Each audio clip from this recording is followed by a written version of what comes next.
I'm Phoenix, and you're watching The Bird's Eye View. So, a year ago today, on May 25th, 2020, George Floyd died while in police custody in Minneapolis, Minnesota, sparking outrage all across the country and even all across the world, really.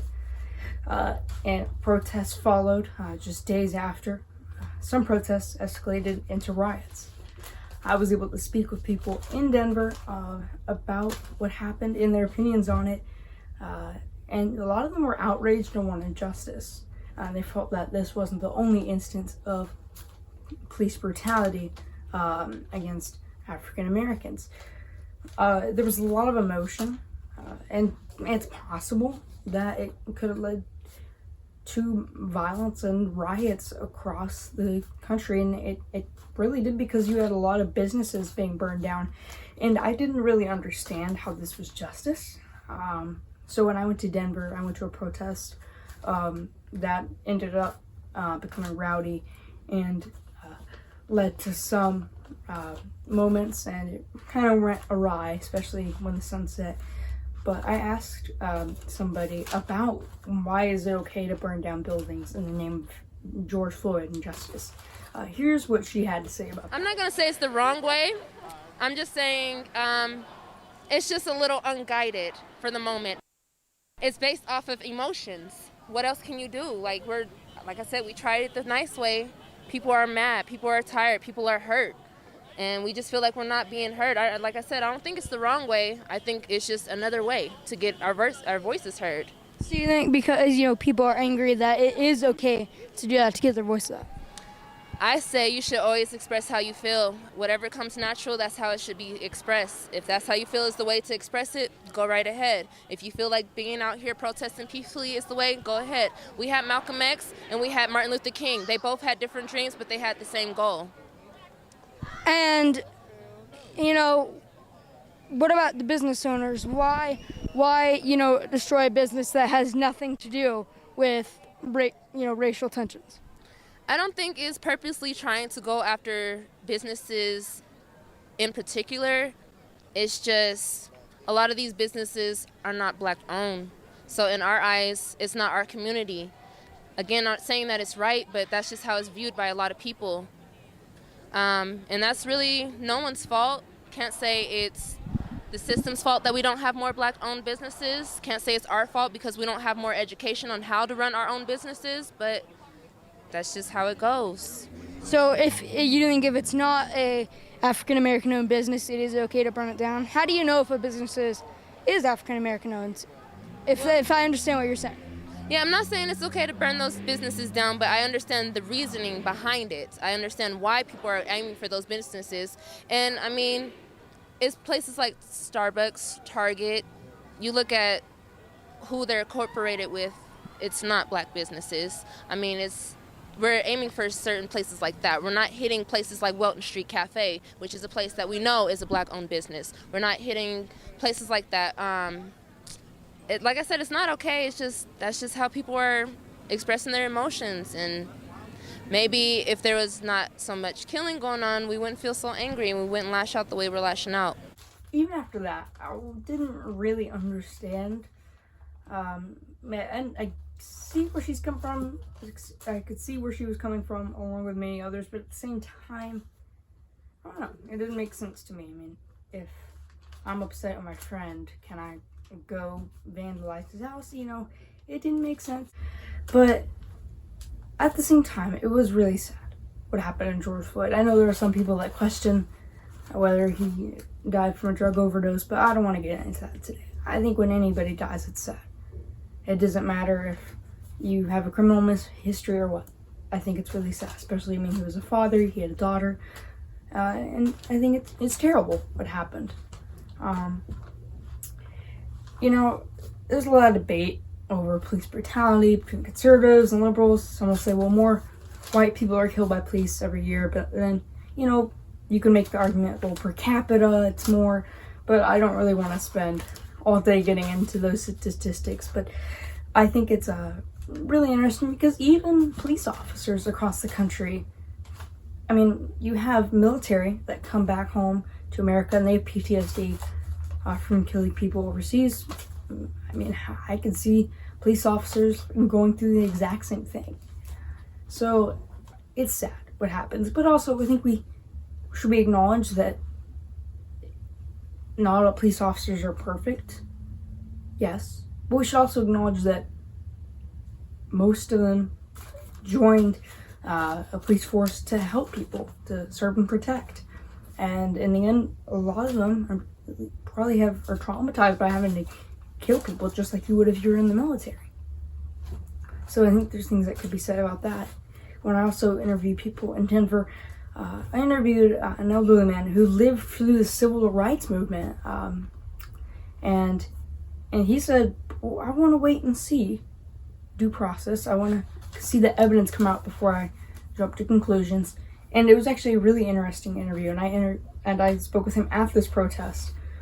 And as we're speaking, people were running by, there's tear gas in it, and it was really insane. But he's just sitting there, and I was like, all right, I want to talk to him. I want to see what he has to say.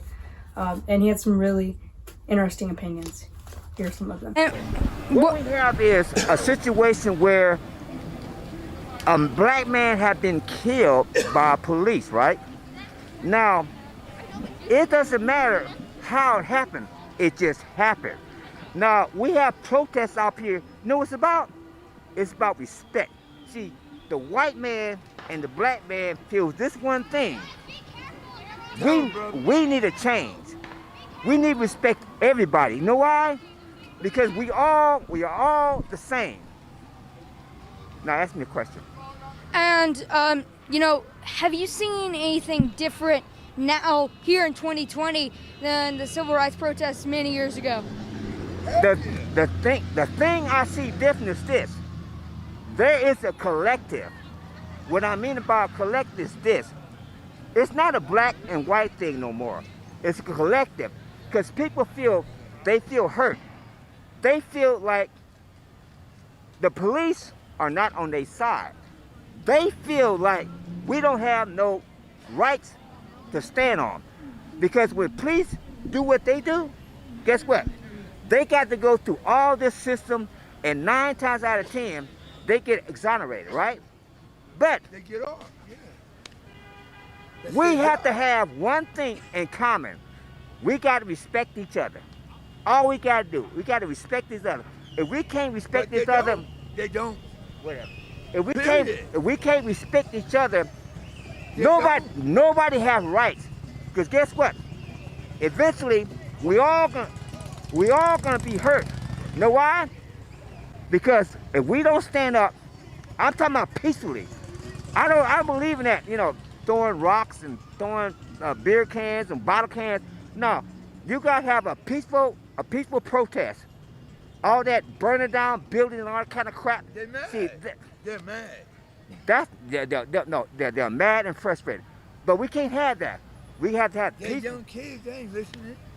They're But not listening. You know they. I'm comparing it from the past to the future. We have to have a peaceful protest, non-violence. Protest mean they can't even spell it. Non-violence, and guess what? Something will get done. Now, that's another question. So you feel like the violence you see burning down buildings, you feel like that is not the way to get the point across? That's right. Because when you compound burning down buildings and throwing crap at the police officer, that ain't getting nothing done. What you gotta do, you gotta speak your voice. Let your voice be heard. That's all you gotta do. When I finish. Let your voice be heard, because the voice is powerful than the action. Because you see, the action will fade away. It will fade away. When you burn down a building,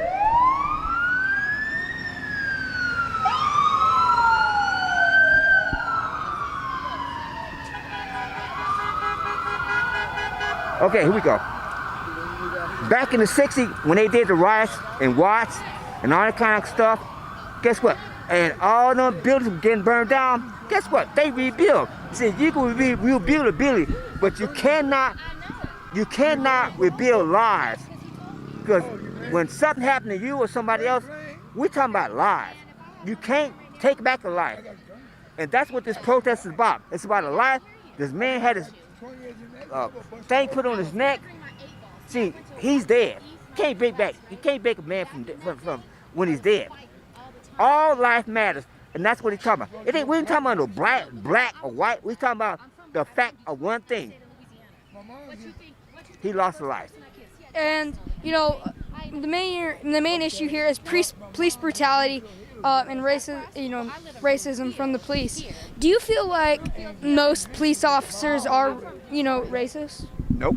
That's the mission. No. See, people don't understand one thing. See, you're a new generation. Let me tell you about racism. Racism is this. It's a thing that you feel, and you think you can get away with it. It ain't about black, white, red, or yellow. It's about this. If you think you could take advantage of somebody, guess what? You will. Now, if a police does something that's out of line, if he's black or if he's white, we have I'm just telling you, we got a whole lot of black people that are racist. Don't get me wrong. It ain't no black and white thing. You know what it is? It's come from in the hill. They don't care about you or nobody else. I don't care if they're black or white. It's about what they feel inside. And it goes both ways. See, people think it's only one way. When a white man does something to a black man, okay, he's racist. Now when a black man does something to a white man, know what they call it? They call it repercussion. What they say in their mind, I'm talking the black people, they say it's called repercussion. We'll do for you, we'll do to you what you did to us. Signature. And, what do you think kids my age, no matter your ethnicity, could do to help unite our country? Fuck you! What? Fuck you, bitch! You're already reunited. Look at what you're doing right now. You guys are reunited right now. What it is the young generation right now, I don't know what it's called, but guess what it is now? The young generation now, they understand what's happening in this world. And they want a better world. We got climate change. We got a president, don't know the hell he's talking about. We got people that's trying to survive with this coronavirus. Hey, you young people are suffering. And like I tell my friend, he's about 59 years old. I tell him, it ain't about us, because I'm 68 years old. It ain't about us. It's about the young generation. And the young generation, you guys and women, y'all see change and want change. That's all it is. Well, thank you for your time. All right. Thank you. Thank you. I like your outfit. I spoke with others as well, and I will I'll be sure to put a link in the description to this video. I have a playlist of people I interviewed, and I got to hear a lot of really interesting viewpoints and opinions. Sadly, I don't have the ability to put them. I don't have the time to put them all in here because you'd have a lot of video. But I thought I would just go over some really interesting points that I heard. And one thing that I had for years, even before the George Floyd incident, I think is a problem is labels. Here in America, we throw around labels like racist or socialist. We just throw them around like nothing. And I think that it can be really detrimental to our country, because it's really dangerous to just calling somebody you disagree with on something racist. I mean, even if you don't know the person at all, you're like, oh, you disagree with me on this? Racist. How does that work? Seriously, somebody tell me, because I don't get it. Or just saying because somebody voted for Joe Biden that they're a socialist or a communist. Doesn't make sense to me. And I think it's something that Americans need to think about. Especially after the George Floyd event, we heard a lot of people saying that, well, if you vote for Trump, you're racist. If you support the police, you're racist. And I think that was the big problem. And, over the past year, we've heard calls to defund police, increase training, which is an interesting thing. Is if you want to improve training, why defund the police? But I don't know. There are some things that I don't know everything. And that's why I want to be able to speak with people and learn And that's one of the greatest things, and I really love being able to do that. And it's a sad moment, but I think it'll be something that may go down into the history books. And this is all when we were going through COVID. It was a crazy time, and it led to an insane summer 2020. And I think it was humbling, saddening, and eye-opening for our country and really the whole world, to be honest. Yes, I'm Phoenix Rising in America, and this is our country. All right, so I'm here in Denver, Colorado, where the protest against the death of George Floyd. How old are you? 12. The protester George Floyd. There's a curfew set for 8. There was a curfew set for 8 p.m. By the mayor, and now police are coming with tear gas. We're gonna move on. Down there, we can see police officers. There was flashbang right there. And we have tear gas.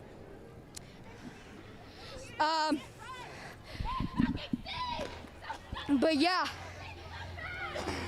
officers are trying to enforce this curfew. Oh, I can't breathe.